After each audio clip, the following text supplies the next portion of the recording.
Welcome back to Animal Crossing New Horizons. I'm dear darling. Shall we see what's going on our lovely island of Fawnhollow today?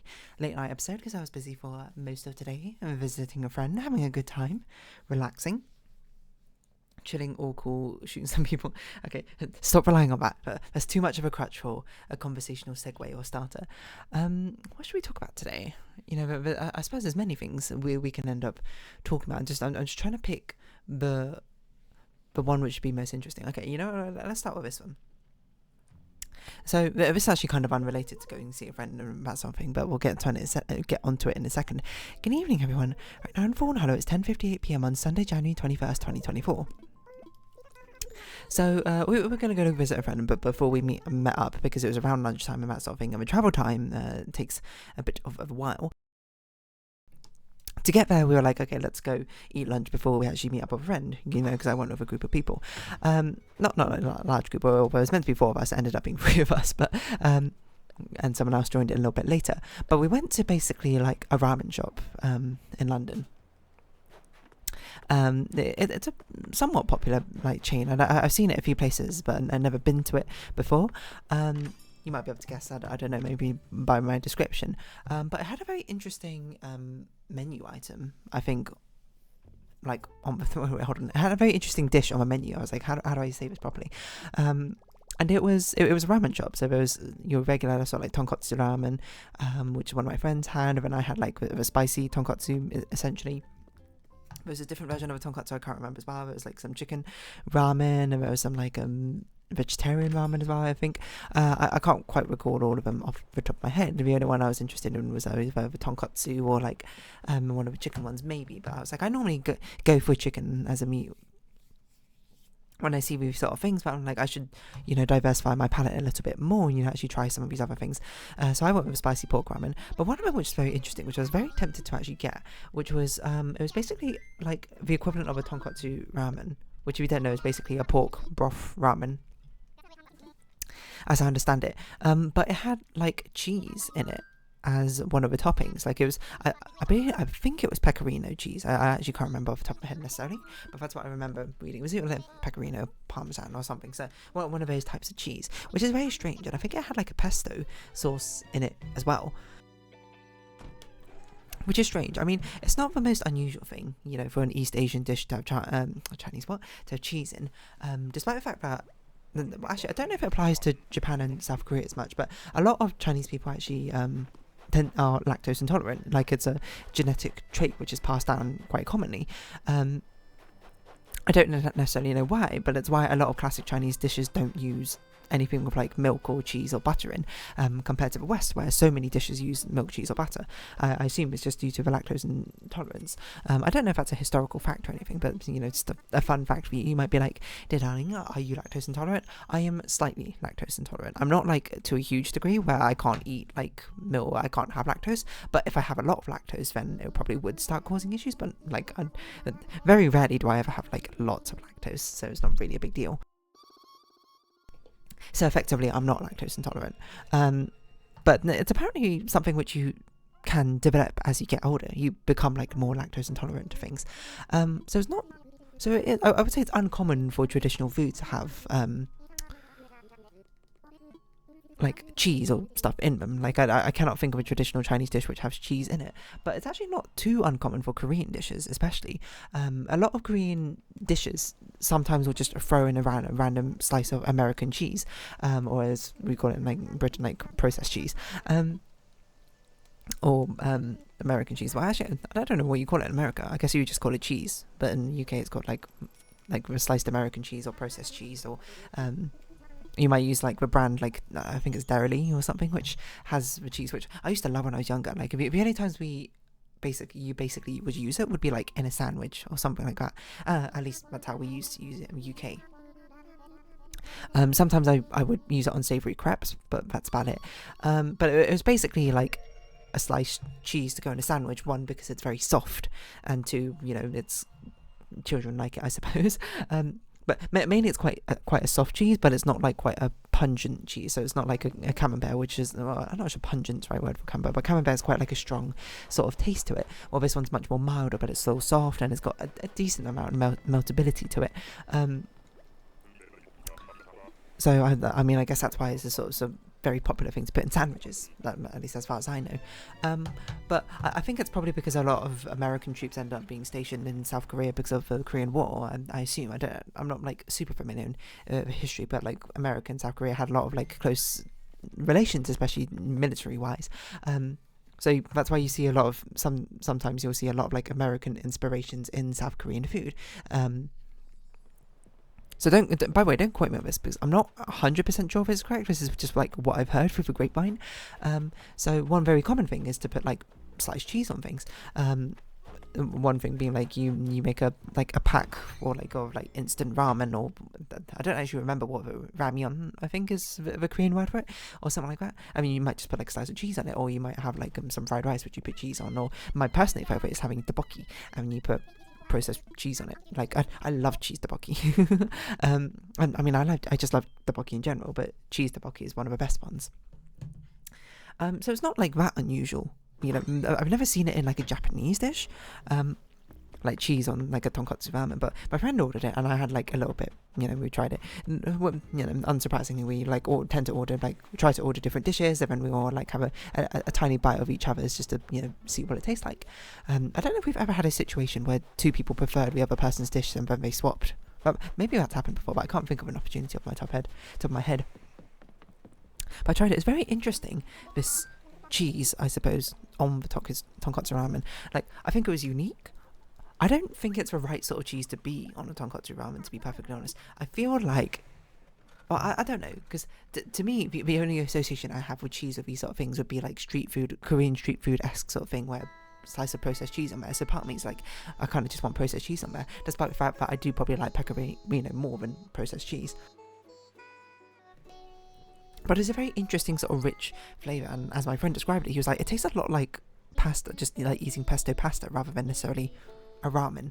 But you still have like the sort of East Asian classic flavours like sesame and soy sauce, and the pork bone broth, I suppose, in the first place, which gives a very strange juxtaposition.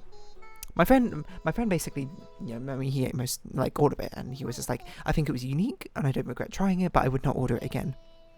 Which I think is totally fair. Let me actually check what the exact thing was on it. Let me see.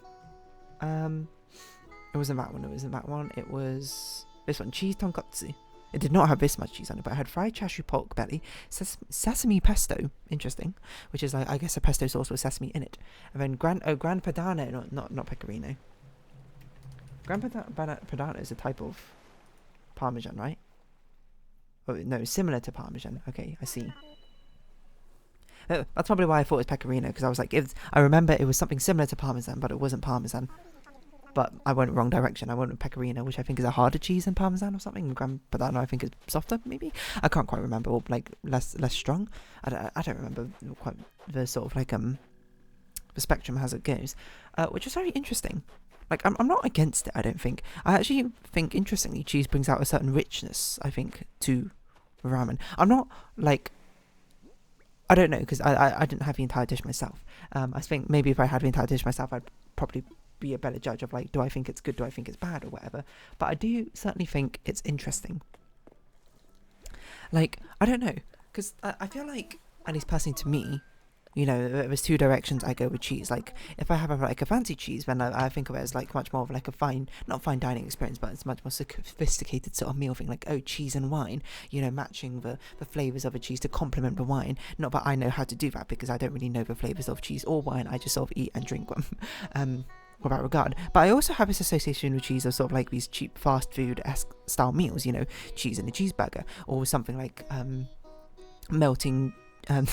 This is a classic sort of thing, which if you're not in the university age, and you probably don't know. I mean, cheesy chips is a thing that you probably do know, no matter your age. But cheesy chips is a very much go-to sort of like, not a hungover drink, but like after going out on like a late night club activity or something, and like drinking a lot, then at least very commonly, university culture life, go to like a food truck van, which they always open from like 9 p.m. to like 3 a.m. or something, because that's when like peak students are out or whatever, or peak young people are out, celebrating the nightlife. And then you order like cheesy chips. At least that was my go-to. It was always cheesy chips, mayonnaise, and a bit of salt.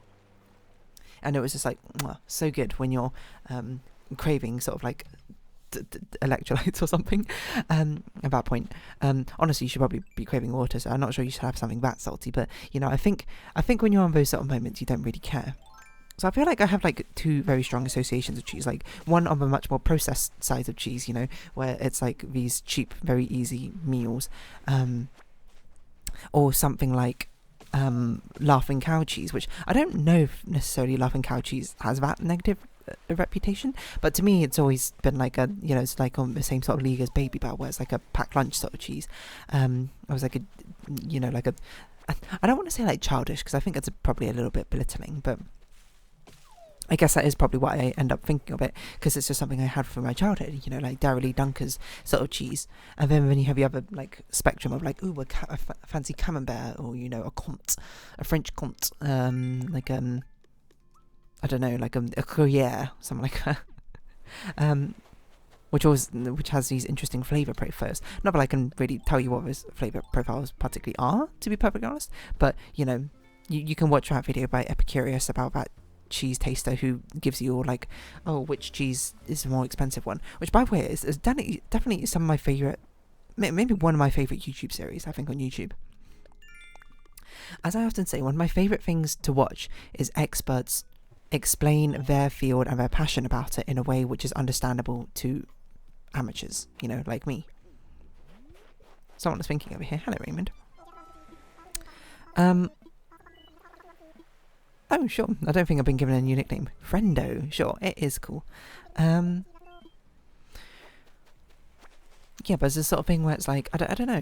Like, I feel like I never really thought about it until this point where I have such a split sort of view on cheese, but it's either one extreme, not an extreme I suppose, but one direction or the other, of like a comfort food I suppose versus a much more sophisticated sort of dining palate-esque thing.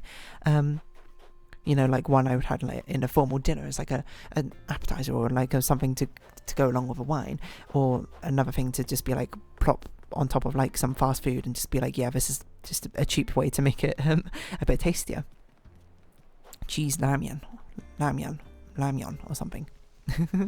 Which I must wonder if that's why I quite like South Korean food, to be perfectly honest, is because I feel like the street food game is on point with South Korea. I mean, to be fair, it's also kind of on point in China and Japan, like, don't get me wrong. Like, I love Chinese, Japanese and Korean, South Korean food, or like reasonably equally, I think. I don't know if we have enough time to help you, Wisp, unfortunately. If I saw you a bit earlier, maybe. But yeah, cheese ramen. And it just sort of like was a weird reflection on me, like seeing this meal, because I was like, okay, cheese ramen, not that outrageous, you know. In my mind I pictured like something like a processed cheese or some very easy melting sliced cheese like put on a ramen, and or like, you know, a small amount of broth or whatever, but it's sort of like fried noodles if anything, to allow that sort of like cheesy stretch thing to go. And then just like seeing it as like, oh, it's Grana Padano and then seeing the bowl come out and just like a pile of grated Grana Padano on top made me just sort of go, huh, that's interesting. And I mean, I'm not going to say necessarily it's bad, because again, I haven't really tried it. But my assumption is because, according to my friend, it tasted basically a lot like pasta. My assumption is because having both the cheese and the pesto together with the noodle probably makes it very pasta-esque. Anyway, I would definitely try it. There's other things I would try as well. I remember my one had like chicken mince or something in it.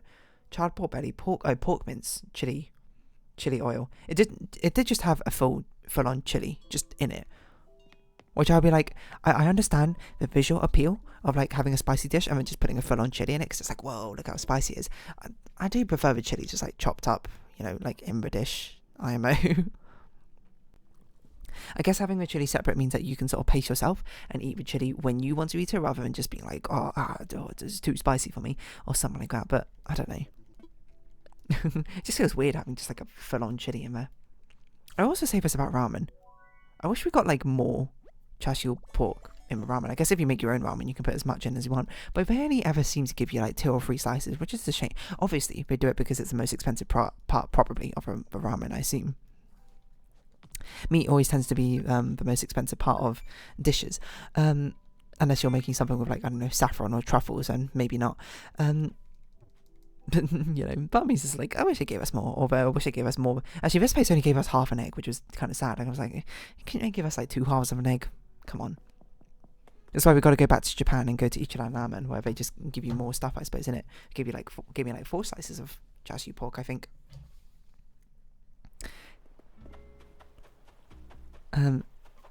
It's interesting thing, you know, saying stuffing like chashu, because it's like kind of the Cantonese way to say it. Like in the Mandarin way, it's like cha shao, or cha shao, I suppose.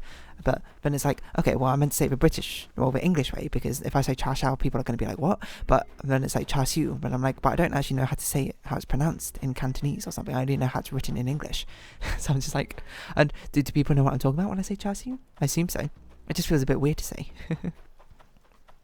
To a certain degree. Anyway, cheese tonkotsu. It's interesting. I wonder what made him choose Grana Padano cheese. I don't really know what Grana Padano cheese is used with. Specifications, nutritional values. I've still got a Wikipedia thing open. It's Italian cheese, I know that much. I've had it multiple times before, and I think it is a pretty good cheese. Grana Padano. This is one I've had. Is it the one from Morrison's? And it's got the intensity on it. It's 4, and Pecorino's like 5. Oh, no, this one's 5 as well. I don't really know. Balance 3. Okay, well, I guess it can be anything. I don't know. I'm not really a cheese expert. I might go find the Epicurious thing again just to see. They also had a goat mazemen ramen, which is, I was like, that's pretty interesting. There was like goat ramen, but apparently it's a vegan one, so it's got like fake goat in it, which I also thought was kind of weird, you know. Like fake meat substitutes, I suppose, to like pretend to be another meat. Goat seems like a weird one to try and like pretend to be, but like, what do I know? I suppose.